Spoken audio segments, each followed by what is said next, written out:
വീട് പണിയുന്നവർ തള്ളിക്കളഞ്ഞ കല്ല് മൂലക്കല്ലായി തീർന്നിരിക്കുന്നു. ഇത് യഹോവയാൽ സംഭവിച്ചു, നമ്മുടെ ദൃഷ്ടിയിൽ ആശ്ചര്യം ആയിരിക്കുന്നു. 118 സങ്കീർത്തനം 22-23 വാക്യങ്ങൾ. നമ്മുടെ സാഹചര്യം എന്തുമാകട്ടെ, നമ്മുടെ കഴിവുകൾ എത്ര നിസ്സാരമാകട്ടെ, ആരൊക്കെ തള്ളിക്കളഞ്ഞാലും ദൈവം നമ്മെ മൂലക്കല്ലായി തന്നെ തീർക്കും. ഈ ലോകത്തിൽ അനാഥർക്ക് നാഥനായി ദൈവം കടന്നു വരും. ദൈവം തൻ്റെ വിശുദ്ധ നിവാസത്തിൽ അനാഥന്മാർക്ക് പിതാവും വിധവമാർക്ക് ന്യായപാലകനും ആകുന്നു. ദൈവം ഏകാകികളെ കുടുംബത്തിൽ വസിക്കുമാറാക്കുന്നു. അവൻ ബദ്ധന്മാരെ വിടുവിച്ച് സൗഭാഗ്യത്തിലാക്കുന്നു. എന്നാൽ മത്സരികൾ വരണ്ട ദേശത്ത് പാർക്കും. 68 സങ്കീർത്തനം 5-6 വചനങ്ങൾ. ബൈബിളിൽ ന്യായാധിപന്മാരുടെ പുസ്തകത്തിലും 11-12 അധ്യായങ്ങളിൽ ഗിലെയാദ് എന്ന മനുഷ്യന് വേശ്യാസ്ത്രീയിലുണ്ടായ പുത്രൻ ഇഫ്താഗിനെ കുറിച്ച് പറഞ്ഞിട്ടുണ്ട്. ഇഫ്താഗ് കൂടാതെ ഗിലെയാദിന് സ്വന്തം ഭാര്യയിൽ വേറെയും പുത്രന്മാർ ഉണ്ടായിരുന്നു.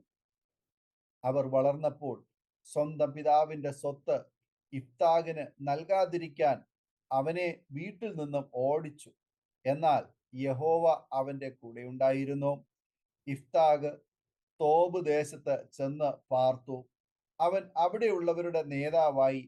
മാത്രമല്ല, അമോന്യർ ഇസ്രായേലിനോട് യുദ്ധം ചെയ്യുവാൻ വന്നപ്പോൾ കരുത്തനും യുദ്ധവീരനുമായ ഇഫ്താഗിന്റെ സഹായം ഗിലെയാദുകാർ തേടി. അമോന്യരെ കീഴടക്കിയാൽ നീ ആയിരിക്കും ഞങ്ങളുടെ നേതാവെന്ന് അവർ ഉറപ്പിച്ചു പറഞ്ഞു. യഹോവയുടെ ആത്മാവ് ഇഫ്താഗിന്റെ മേൽ വരികയും കർത്താവിന്റെ കരം അവനു വേണ്ടി യുദ്ധം ചെയ്ത് അവൻ വിജയിക്കുകയും ചെയ്തു. അങ്ങനെ ഇഫ്താഗ് മരിക്കുന്നത് വരെയും അവരുടെ ന്യായാധിപനും നേതാവും ആയി വാണു. ശക്തരെ സിംഹാസനത്തിൽ നിന്നും മറിച്ചിട്ടു. എളിയവരെ ഉയർത്തുന്ന ഒരു ദൈവമാണ് നമ്മുടെ ദൈവം. സൈന്യത്താലല്ല, ശക്തിയാലുമല്ല, എൻ്റെ ആത്മാവിനാൽ അത്രേ എന്ന് സൈന്യങ്ങളുടെ യഹോവ അരുളി ചെയ്യുന്നു. സെരുബാബേലിന്റെ മുമ്പിലുള്ള മഹാപർവ്വതമേ, നീ ആർ? നീ സമഭൂമിയായി തീരും. അതിന് കൃപ കൃപ എന്ന ആർപ്പോടുകൂടെ അവൻ ആണിക്കല്ല് കയറ്റും. സെക്കരിയാവ് 4-6-7 വചനങ്ങൾ. ജീവിതത്തിൽ ആരൊക്കെ തള്ളിക്കളഞ്ഞാലും യഹോവ ഉള്ളം കൈയിൽ നമ്മെ വഹിക്കും. യേശുവിനെ സകലരും തള്ളിക്കളഞ്ഞു. യഹൂദന്മാർ യേശുവിനെ നിന്ദിച്ചു. എല്ലാ തലങ്ങളിൽ നിന്നും പലപ്പോഴും അപമാനങ്ങളും നിന്ദയും പരിഹാസങ്ങളും സഹിക്കേണ്ടി വന്നു. എന്നാൽ തള്ളിക്കളഞ്ഞ കല്ലിനെ ദൈവം മൂലക്കല്ലാക്കി തീർത്തു. ദാവീദിനെ സ്വന്തം കുടുംബം ഉപേക്ഷിച്ചു. എന്നാൽ ദൈവം ദാവീദിന്റെ ഹൃദയം കണ്ട് രാജാവായി അഭിഷേകം ചെയ്തു. അതിനാൽ ദാവീദ് പ്രതിസന്ധികളുടേതായ സമയങ്ങളിൽ ഇങ്ങനെ പറഞ്ഞു: ഒരു സൈന്യം എൻ്റെ നേരെ പാളയമിറങ്ങിയാലും എൻ്റെ ഹൃദയം ഭയപ്പെടുകയില്ല. എനിക്ക് യുദ്ധം നേരിട്ടാലും ഞാൻ നിർഭയമായിരിക്കും എന്ന് 27 സങ്കീർത്തനം 3 വചനത്തിൽ നാം വായിക്കുന്നു. നിന്ദിക്കപ്പെടുന്നവരെ മാനിച്ച് ഉയർത്തുന്ന ഒരു ദൈവമുണ്ട്. അതിനാൽ ജീവിതത്തിൽ എന്ത് സംഭവിച്ചാലും ഭയപ്പെടേണ്ടതില്ല. ദൈവം നമ്മെ മാനിച്ചുയർത്തുക തന്നെ ചെയ്യും. അനർത്ഥ ദിവസത്തിൽ അവൻ തൻ്റെ കൂടാരത്തിൽ എന്നെ ഒളിപ്പിക്കും. തിരുനിവാസത്തിന്റെ മറവിൽ എന്നെ മറയ്ക്കും. പാറമേൽ എന്നെ ഉയർത്തും. യഹോവയിൽ പ്രത്യാശ വയ്ക്കുക, ധൈര്യപ്പെട്ടിരിക്കുക.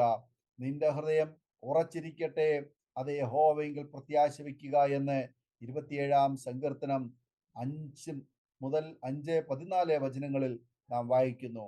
ഈ വചനങ്ങളാൽ ദൈവം നമ്മെ അനുഗ്രഹിക്കുമാറാകട്ടെ. ആമേൻ. ഓർമ്മയുടെ മനോരഥത്തിൽ മായാത്ത ഓർമ്മയ്ക്കായി അരോമ മാട്രിമോണിയിൽ നിന്നും ജീവിത പങ്കാളിയെ കണ്ടെത്തൂ. നിങ്ങൾ ഒരു ക്രിസ്തീയ ജീവിത പങ്കാളിയെ അന്വേഷിക്കുകയാണോ? അതോ മക്കൾക്ക് അനുയോജ്യമായ ഒരു തക്ക തുണയ്ക്ക് വേണ്ടി പ്രാർത്ഥിക്കുന്ന വ്യക്തിയാണോ?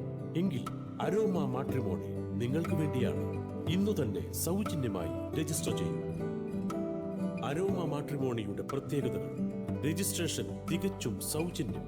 ലോകത്തെവിടെയുമുള്ള അനുയോജ്യമായ ക്രിസ്തീയ ജീവിത പങ്കാളിയെ തിരഞ്ഞെടുക്കാം. വിവാഹം നടക്കുന്നതുവരെ സർവീസ് ലഭിക്കുന്നു. ഏറ്റവും ചെറിയ പാക്കേജുകളും തിരഞ്ഞെടുക്കാം. അരോമ മാട്രിമോണി നിങ്ങൾക്കായി ഒരുക്കുന്നു വിവാഹം പരമാനന്ദം.